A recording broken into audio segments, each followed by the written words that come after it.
Bahçeme sonbaharda dökülen yapraklar şahit. Çiçeğe dökülen yağmur taneleri gibi lekesiz hal aşkım. Tanrı'nın adadığı insansan bana,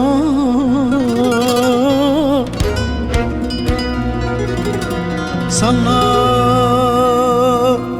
rüyalarımdan bile gizlediğim aşk dünyama İhanet, ihanet ah. İnan bedenim bitti, tükendi aşkım, ama aşkım asla.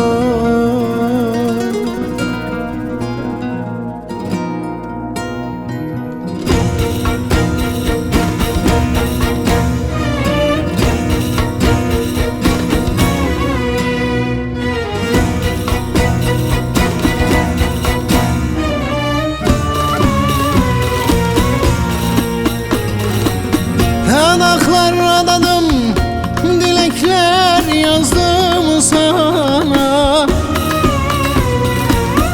Rabbimin lütfettiği sevgisin bana. Ben dert ortağın, can yoldaşın, sana tapan ben.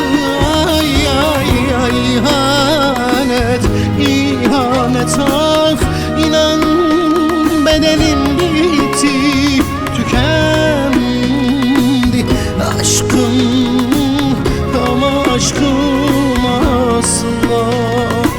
İnan bedenim bitti, tükendi aşkım, ama aşkım asla.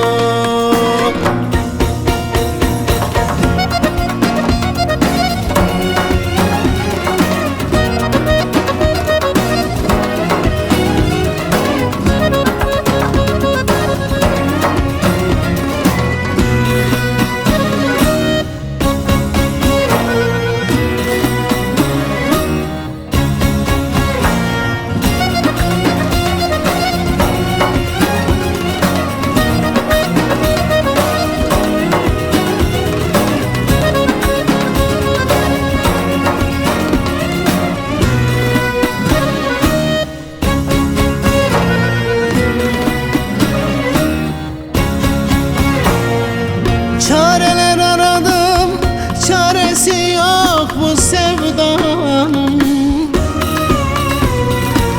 Gönülden bağlandım, dönüşü yok bu yolun. Ben dert ortağın, can yoldaşın, sana tapan ben. Ay ay ay, ihanet, ihanet ah. İnan bedenim bitti, tükendi aşkım, ama aşkım asla.